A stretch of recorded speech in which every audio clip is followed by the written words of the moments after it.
Hi, my name is Ansel Lloyd, and I'm from Japan, and you're watching 3LW TV.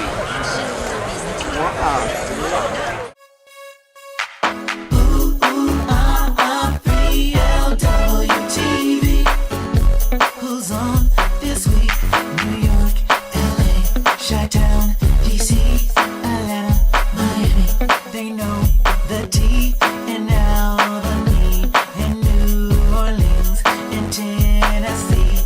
Come sing with me. They're watching 3LW TV.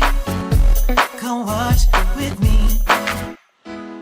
Welcome to 3LW TV. I'm Lonell Williams on location in New York City, where today we are attending a panel discussion hosted by the Black Men's Xchange and Reverend Al Sharpton's National Action Network.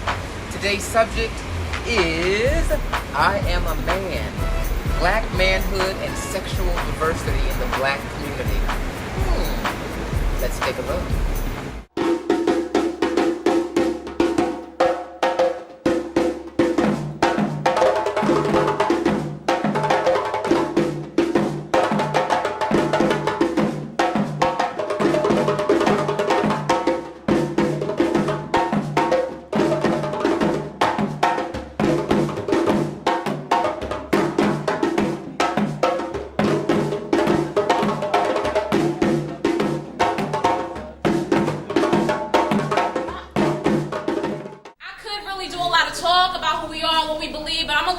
The young people in this youth army tell you a little bit about ourselves. So Impact, tell them who you are.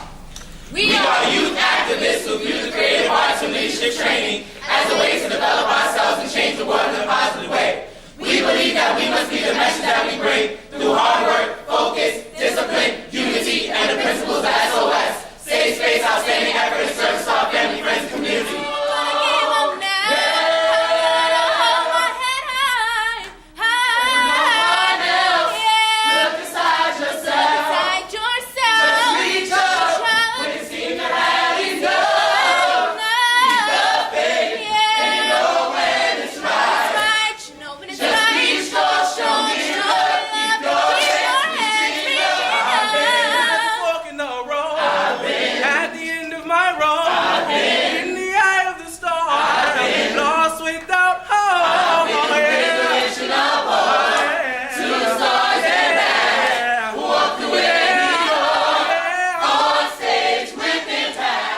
So happy when Black Men Exchange came and said they wanted to do this here, because it's a discussion we need to have. We need to have it openly. There is too much in both the Black church and in civil rights organizations that are not dealing with our own internal contradictions and dealing with issues in a very open way. I define manhood as a way of being that's usually embodied by a male person. That manhood includes responsibility, focus, loyalty to your people, a commitment to the success, health, and wellness and power of your people. You have to be male with that agenda. A manhood is relevant to being the best you can be while you're in this position called a male. When I think about masculinity and manhood, I say it is the combined experiences of all the things that we have gone through collectively as a people that impact who we are at this present moment. And there is what I call the wish list of what we would like for Black masculinity and Black manhood to be. And there is the reality of the legacy of untreated trauma that is a direct result of the experiences of colonialism and slavery and Jim Crow and the absolute fight for our lives and then our liberty that we have engaged in over these many, many hundreds and hundreds of years, so that at this present time, masculinity and manhood is a combination of contradictions and emotionalities that need to be interrogated and explored in order for us to do more than have an analytical conversation about it, but to explore it emotionally. I say this is the revolution that needs to be internalized, because that is how we deal with this thing called masculinity and manhood. It's about how we live, not what we think we should be, but how we actually live. And it's the day-to-day that requires exploration. I think of manhood in two ways. One, manhood is a status and a taking on of a role that you must achieve. It doesn't naturally occur. You can grow old and not grow into being a man, right? Manhood actually involves taking on sets of responsibilities and being accountable, but particularly for people of African descent, being connected to a community. Manhood only fully actualizes when the individual knows who they are, what their gifts are, and how they relate to the collective functioning of the group. That can be the family, that can be your neighborhood. And so whenever I think about manhood, it's usually, folks break it down to simply responsibility, but we have to go beyond that and really think about what accountability and transformation means. It's a classical African concept to think about what is left behind from manhood. For one who's a male, you simply are present, you may leave kids, right? Manhood is about institution building. In the same way, womanhood is. I want to be clear that any functioning adult within a community, be they male or female, can take on the same traits, or I would argue. Manhood is simply more masculine or male, right? But it can take place in both bodies. When I think of manhood, I think of who I am in my physical body. I have genitalia and such. Can I get a witness here? Well, not right. But I understand. No. What I say to raise that, in an intellectual conversation, we move really quickly to things that are outside of who we are embodied. And I want to stay, I heard it just earlier, let's be present in the room. I want to be present as a man in my body. So one aspect of manhood has to be who I present in community in my body. It was the hatred of black bodies that we experience in our communities today, right? So I just want to lift that up. I'm just starting to make trouble. But I'm gonna just get warmed up. All right. I mean, I hear two things. I hear two conversations. One is a conversation about sort of idealized types of manhood. What we want manhood to be, how we collectively as a community describe and frame manhood. Being responsible, taking care of oneself, handling one's business in all sorts of ways. Moving with dignity. We can move on down the list of things that we idealize manhood to be. And I think that's an important conversation to have, particularly if we're going to talk about reframing and reimagining manhood in the context of a world that has all this other messy stuff attached to manhood. And that's the other piece of the conversation that I'm hearing. And part of it is how the world responds to that body, that physical black body. We get philosophical and embodied, if you will, but what doesn't occur enough is a deconstruction of why we do what we do. Yes. Because most of the men in here, I would assume, have an interest in being a responsible male. But often in our society, becoming irresponsible is mistaken as black culture. You want to define what you mean? Well, like some of the brothers have referenced, and like the young people talk about in terms of calling women the H word, having a bunch of sex, ironically thinking us being a man when indeed they can't even take care of children, which is a sign of not being a man. So being a man is dysfunctional and has nothing to do with being a responsible person that can take care of something that you produce irresponsibly. So I don't want to stay in the intellect. I want us to travel through, and I think these brothers were talking about that. I think that's what embody refers to. Travel through the journey of trying to be a man with no direction. Well, that's what that question That's what I'm was saying. about. Trying to be a man. Yes. I mean, some of us, I think, have some direction to think that we are directed. But generally, there is no rites of passage on how to be a black man on behalf of black people. Yes. There's a rites of passage on how to be a good assimilator and how to master assimilation and be an excellent anti-black person and think you be a good man in the anti-black journey.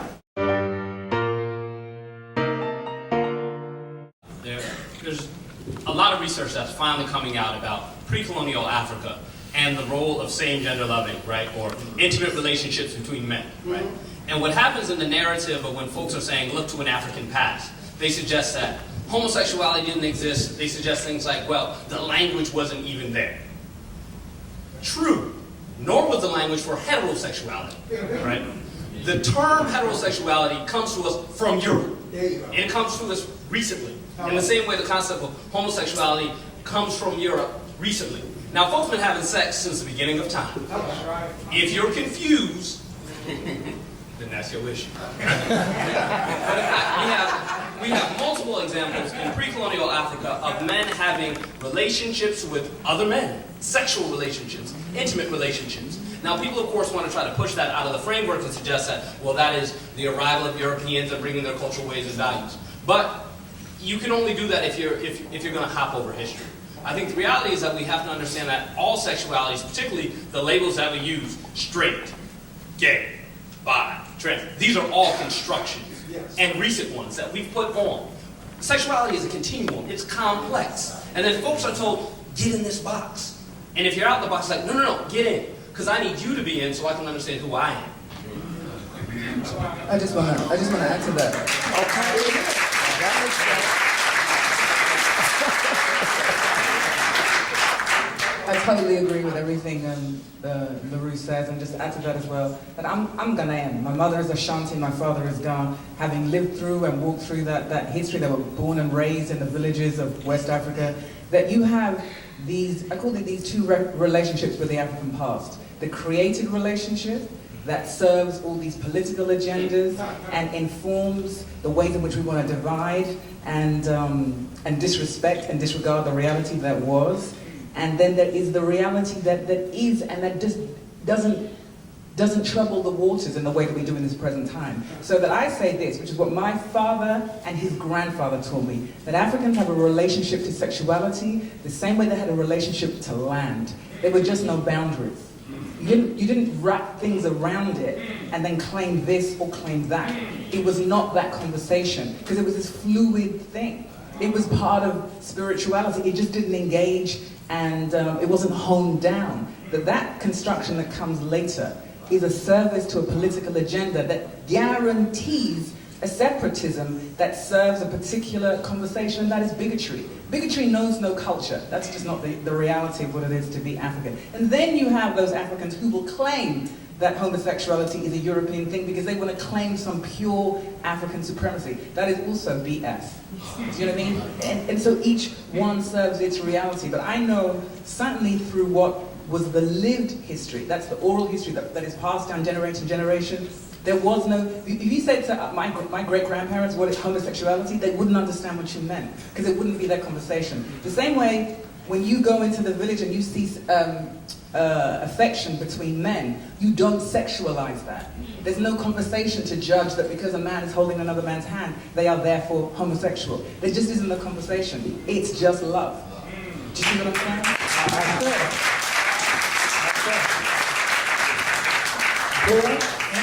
And I think we need to be real clear about why there's resistance to homosexuality or love without boundaries. That's another way of putting it, if you will, inspired by what you just said.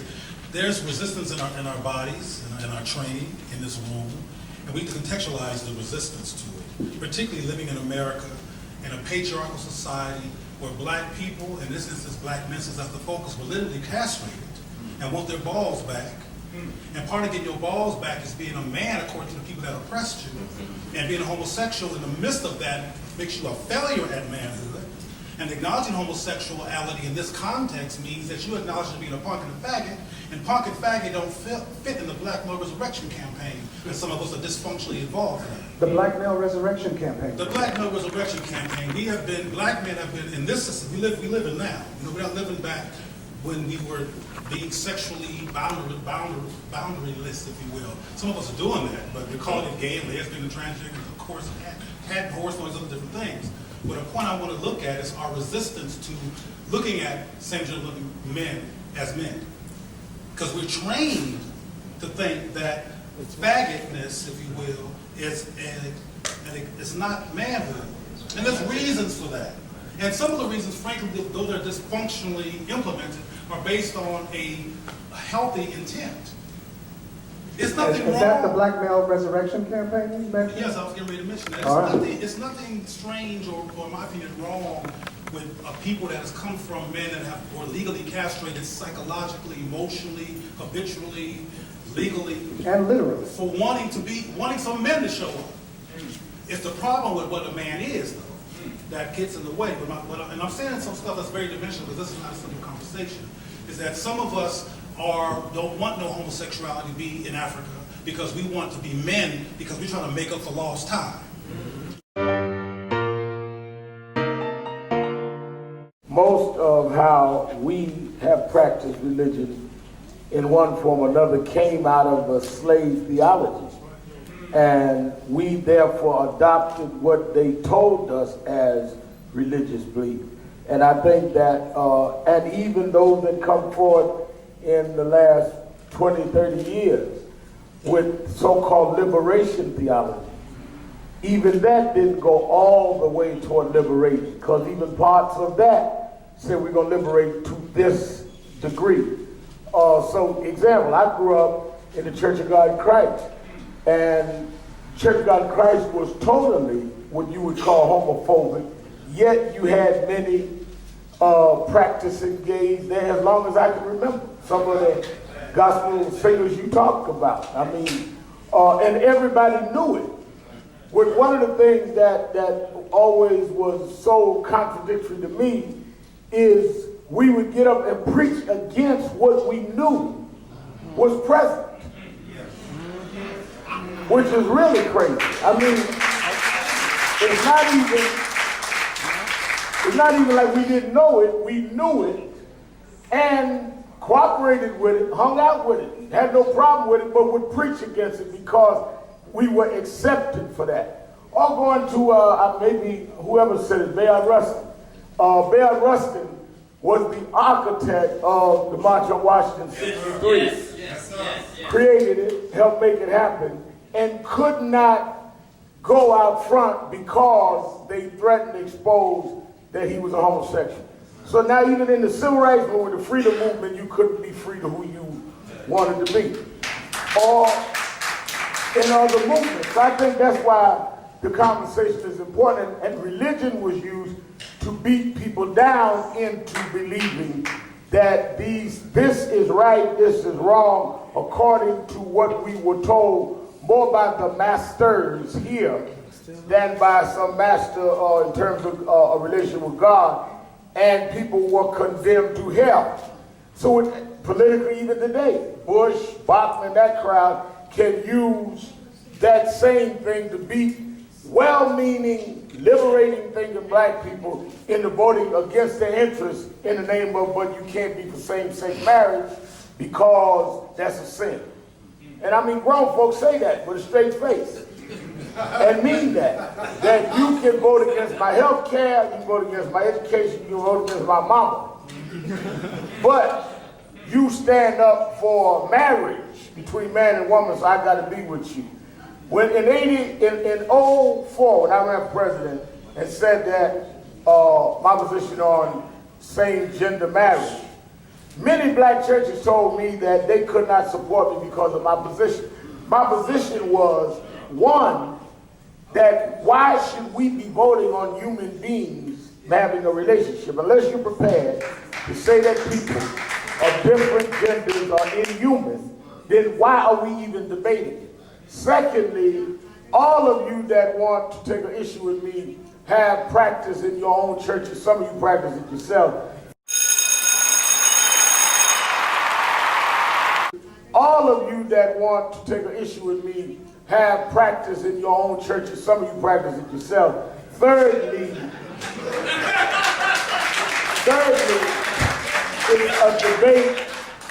it's a debate, and Mark knows this well, that really some of them were being imposed into, because it wasn't like everybody was running up in their churches asking them to marry them anyway. So why are you in this? Your members are not coming asking you to do that. So you're imposing yourself. But the professor from City raised something, and I think we can also, Bishop, broaden it.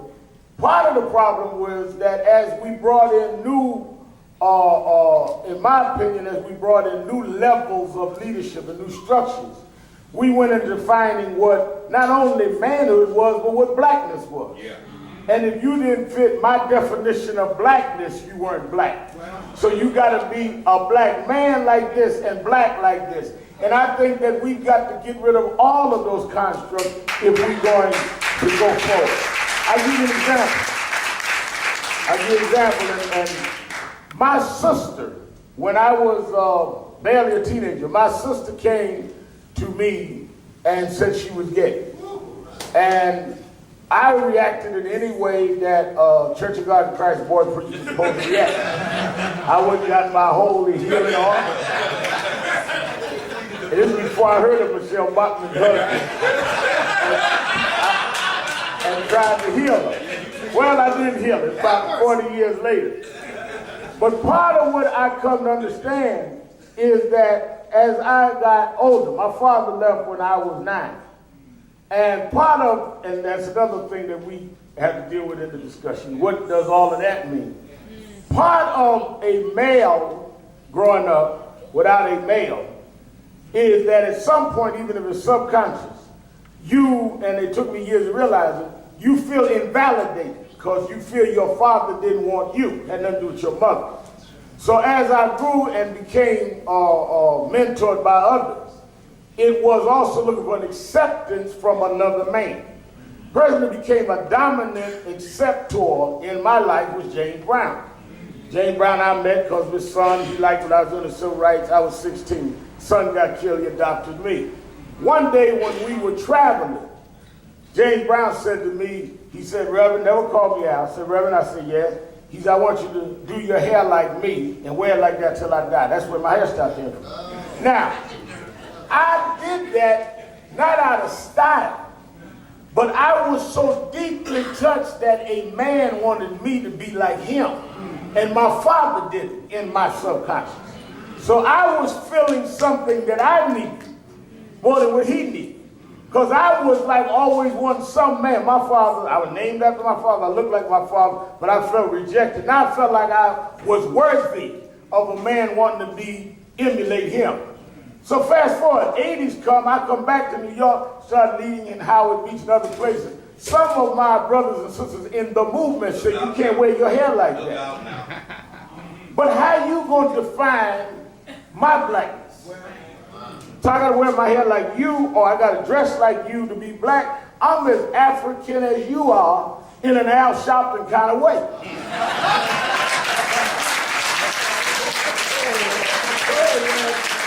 And I think that we've got to get to all of these conversations, including sexuality, where we impose definitions rather than say, now you are who you are in our world based on your study, your rearing, your beliefs, your whatever leanings. But you don't have the right to impose that on others. Yeah, many tribes in Africa, we've never been one type of African. And I think that that's part of the danger that happened in the 60s and 70s, is we all had to be one way to fit a model. You were civil rights, or you were nationalists, or you were revolutionary. All of them were put everybody in a straitjacket that I think stifled a lot of the creativity we needed in the movement. Question. Often we ask rhetorical questions out of frustration. Why are you doing it? And then we walk away. I think it's deep and profound for somebody for you to ask somebody, well, why are you tripping off this homosexual thing so deep, Eddie Long? I mean, whoever it is. Why are you? Nobody even asked you. And then sit there and wait for the answer. Cleo, some of us have waited, and some of us got some answers. But that's not typical. I want to make that clear. I understand. It's typical that we don't wait. Or even to enlarge it, is that when Manning Marable's book came out and made certain suggestions about Malcolm, why did we trip off that? Yeah. If they were true or not, if the story was that Malcolm was doing that with women, would we have had the same reaction? Right. And it's important, it's important again to get an answer to that question. Yeah. Why are you tripping off of Malcolm? Why are you tripping off whatever? What's going on, brother or sister? And then, wait for the silence to end, and then Listen to what they have to say. Because when you ask people questions sometimes, instead of reactionary, they have to do something they've probably never done before, and that means think. Yes. Right. They have to actually journey through their worldview that did not come from some kind of training, but from influence. Right. And they learn the difference between having their own opinion and how well they were trained. So that's why it's important for people to answer questions. Well, see, the answer to this question, I know pretty well. The political radical right funded many of those ministries. All right, that's the answer. And we got the paper trail.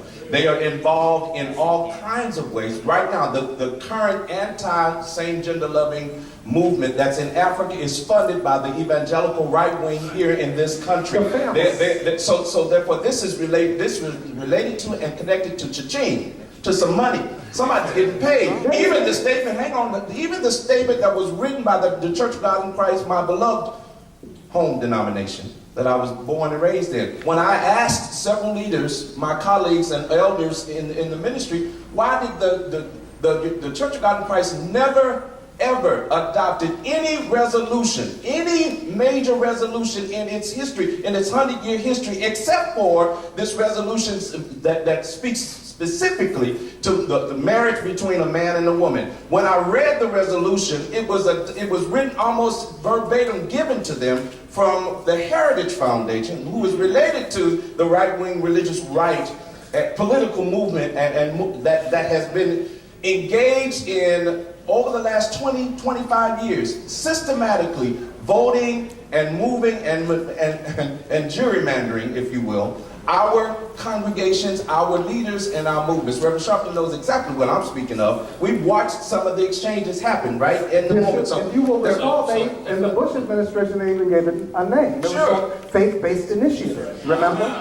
They named that practice that the bishop is referencing. Let me suggest this. Yes. I think as folks in the contemporary moment, we have to be complex in our thinking to understand that all black institutions are not acting in black interests. Right? For a long time, for better or for worse, and I'm going on the worst side, the black church has been subject to the right in this country and the money of the right. And I'm a big fan of pointing out the black institutions that are not operating in black interests. Because when you're signing resolutions, when you're creating resolutions against love between your community, right? For me, you're being anti-black. You may have a history behind you, but I'm not even sure everyone can answer that question or wants to answer it. In fact, they'd rather say, well, we're the black church. We've been around. You know us. You grew up in. Yes. But I also want to know, what are you going to do? The question, my next question is always, what's next, right? So if we have some amazing revolutionary struggle, what do we construct after that? What is our basis for equality and justice, right? People are very abstract in the notion of justice. I want the opportunity and the freedom of people of the same gender to love freely, across gender to love freely, to live freely, but recognize and respect everybody's place within the community and organization. But too often we simply go for this concept of equality, right? And I'm not sold on the concept of being equal to white folks, because they have some very dysfunctional patterns. To be very clear. Equality often means take on what you see and be equal. In fact, I don't want to be equal in that way. I don't want to create the opportunity for me to oppress women because I saw somebody white do. Not cool. I don't want to create the opportunity to marginalize people who love someone based on who they are, not on their genitalia. Not cool. Right. I think revolutionary struggle and consciousness is about constructing something on the other side. Right. And all too often we get away from justice work. We stop at equality. I agree with what you just said. I think, though, that it might be too simple, though, to characterize anybody who takes a position against same gender love, anybody who takes a position against homosexuality, as being co-opted, as being misguided, or maybe even as being homophobic. Let me be clear when I say that. I happen to disagree with that position. But I think, for example, I know plenty of social justice-minded clergy folk who just happen to be fundamentalists, who just happen to read Leviticus as is and say, you know, this is something I can't get down with. Now, I think to dismiss them as merely being co-opted by the right, although oftentimes they are, lots of times they are. But I would argue Eddie Long's issue wasn't about the right, no. Eddie Long's issue had nothing to do with the right. So, I'm glad you raised him. So it seems to me that if we're talking about action, what we're going to do next, I think we also have to consider that some folk have deep investments in this stuff that are based on an ideology and a set of principles that we just disagree with, and then argue with them on the terms that they're wrestling with. So if I'm going to argue with a fundamentalist black person who's taking fundamentalists, because when I asked Eddie Long, I've asked Eddie Long that question, and he gave me the answer of that's what the Bible says, right? And a whole lot of right-wing preachers. So if I want to debate Eddie Long, I at least want to be able to engage him as an activist and as an intellectual on the terms that he's moving from, which is not from political opportunism, although I think that's part of it, but it's also an investment in a set of beliefs and text that I just think he's reading wrong. Because I would argue that black folk are selectively fundamentalists, right? I mean, we're fundamentalists about the stuff we want to be fundamentalists about. They might be fundamentalists about gay marriage and say the Bible says thou shalt not.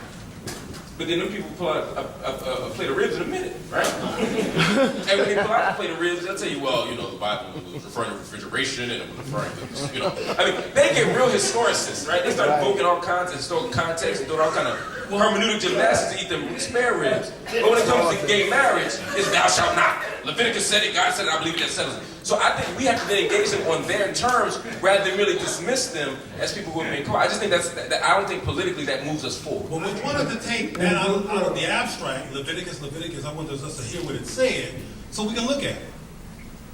And I want to, before going to looking at it, say again that, in my opinion, this is not an issue of people really having a biblical perspective that they're fighting for. I think they're tripping and they make a bunch of excuses and they have issues and they use the Bible to cover them up. That's what I think.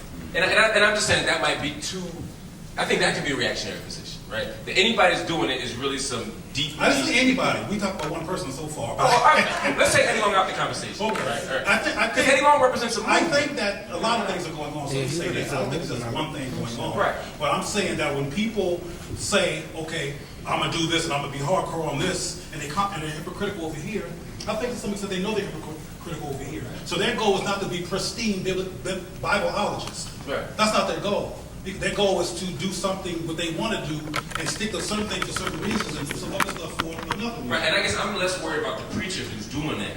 And I'm more interested in the 15,000 people in their church saying, I don't know, the Tony George or something, who might be following them. And I want to know how we can engage them in a conversation that doesn't make them feel that we're simply dismissing them as people who got the war wrong or being manipulated. But can I say this? Because I think, I agree with your point, Mark, but I also don't want to get away from Bishop's point. I think that there are some fundamentalists who are even in the social justice movement.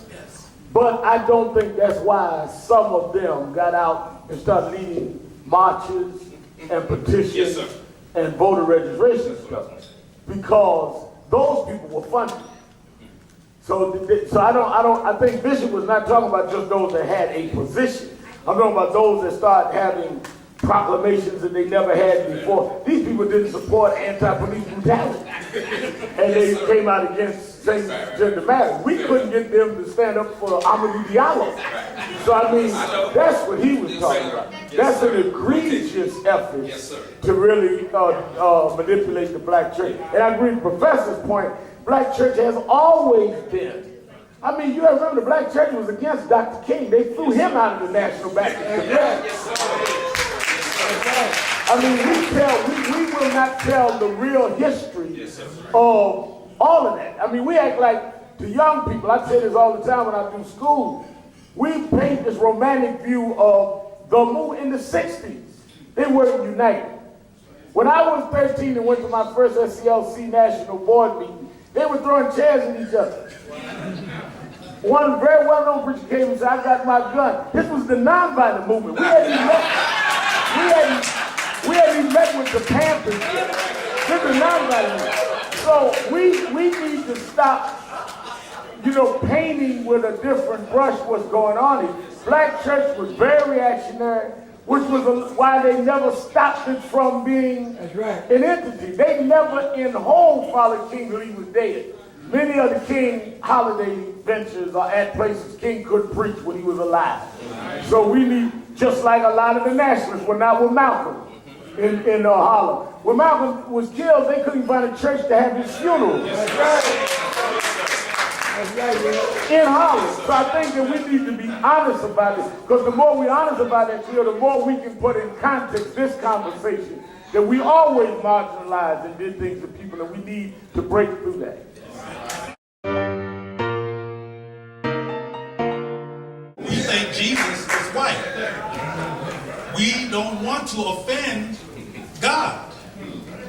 So some of us think, and it's also the white God that told us that homosexuality was bad and patriarchy was good. And God is almighty. And we don't want to offend God. So some of our resistance to our own relativity in cultural affirmation and restoration is a resistance to blackness on behalf of a white God. Because another thing, and I'll close with this, that there was a big problem too between, are we going to be Negro or black? Well, white folks call us Negro more than anybody else, so some of us want to stick to that. No, I'm a Negro, don't be calling me black. Wanting to resist James Brown because he was black, and he was saying, call yourself black, and he wasn't white enough to be respected. So that brainwashing is in the room, and it's part of why we resist our own benefit as well, and why there's some of these resistances in the church or splits in the church as well, in terms of even why Malcolm was not wanted in Harlem because he was too black to bear it.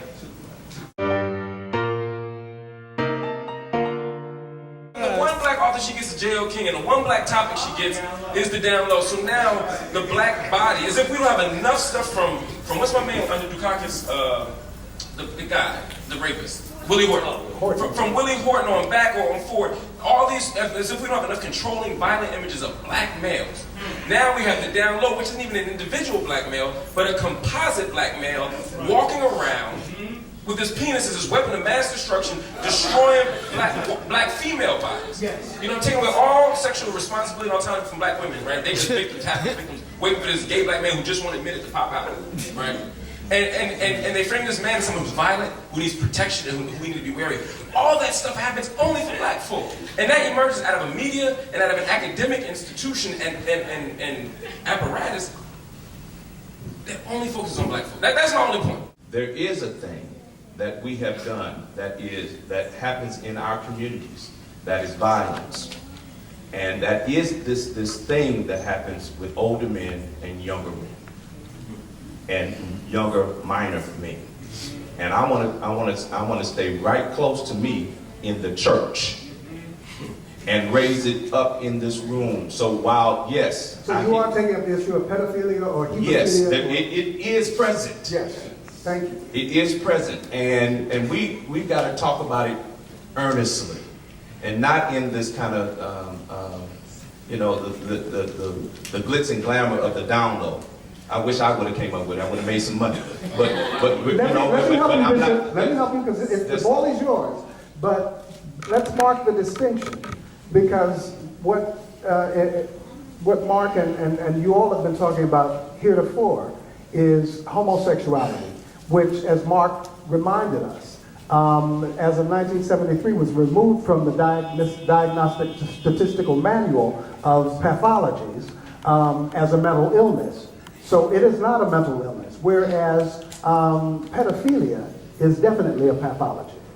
I just wanted to raise it because it gets lumped all in the same conversation. There you go. And when we get one-sided with it, we don't actually look at ourselves and talk about what violence is perpetrated on young people and young black men. Since we're talking about men and black men, young black men, that kind of violence overlaid over the top of which is religion and our community and the silence of it all.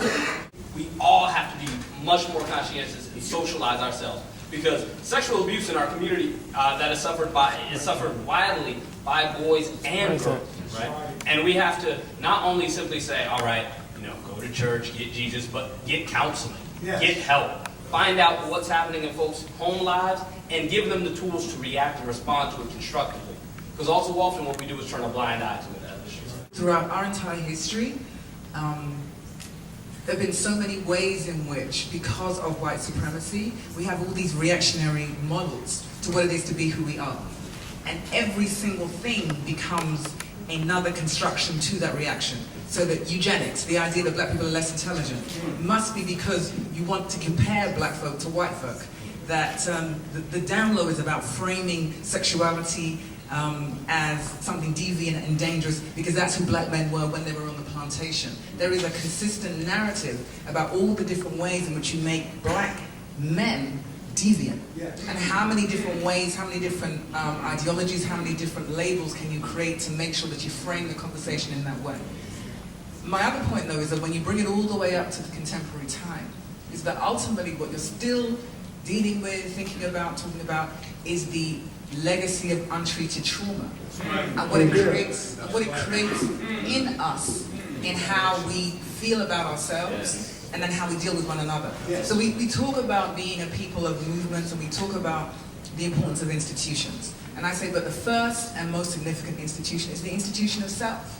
And so beyond the, it is not to negate the analysis and the intellect and placing everything in its context, but the legacy of that untreated trauma, I call it emotional justice.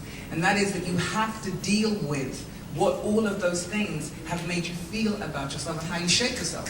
When Rev Al was talking about, he changed his hair because he just loved the fact that there was this man who thought so much of him that he wanted to be like him.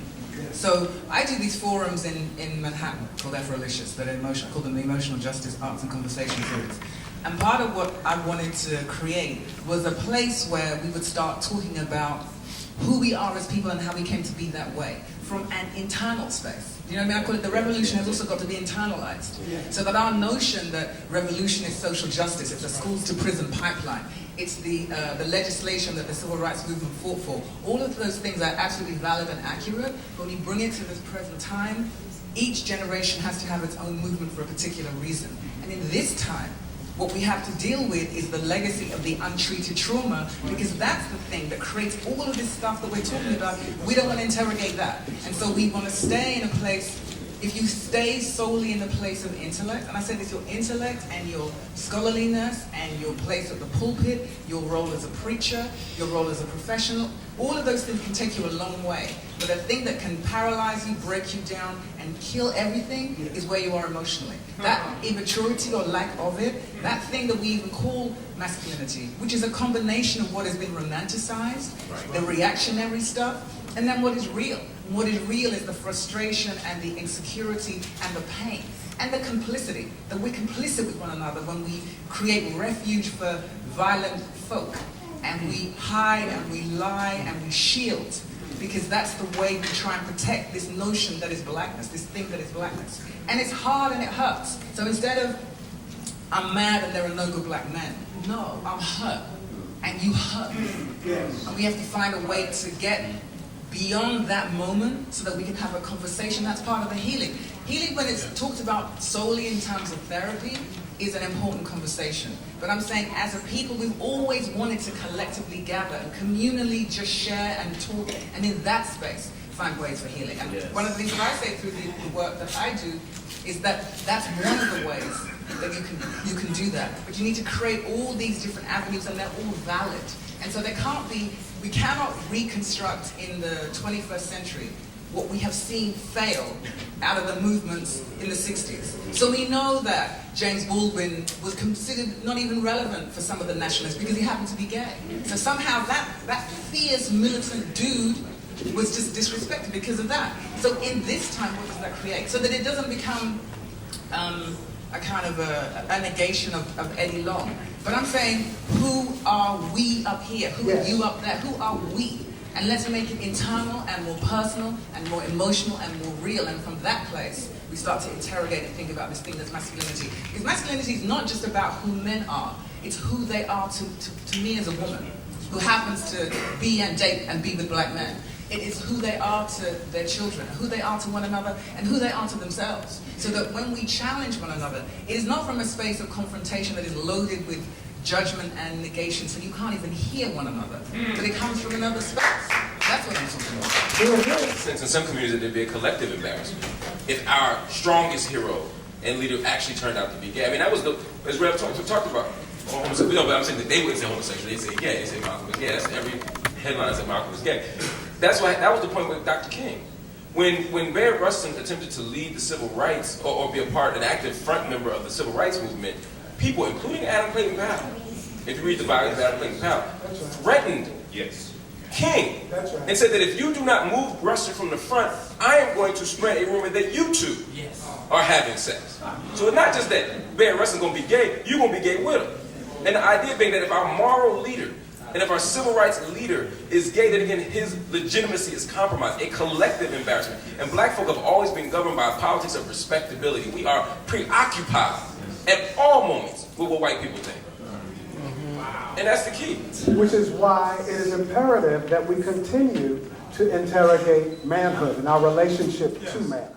What a powerful presentation. I would just like to shout out and say thank you to the panelists, to the Black Men's Exchange, to Reverend Al Sharpton and the community, everybody that came out to support this. Also to Nathan James of gbmnews.com for inviting me to come along and hang out with him today. What a wonderful, wonderful presentation. I hope you learned something. I hope you take action in your own life and to influence other people in a positive way.